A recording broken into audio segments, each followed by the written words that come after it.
বিকালবেলায় কয়েকটা পাউরুটি ঘি দিয়ে ভেজে নাও।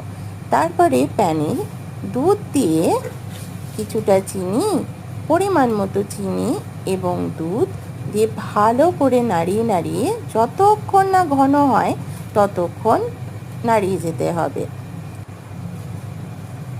এরপর ঘন হয়ে গেলে, পুরো ঘন ক্রিমের মতো হলে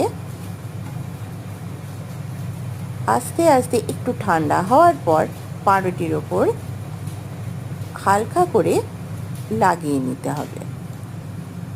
যখন প্রেস করে করে পাউরুটির ওপর লাগানো হবে, তারপর কিছুটা কিশমিশ দিয়ে উপরে গার্নিশের জন্য ছড়িয়ে দিতে হবে।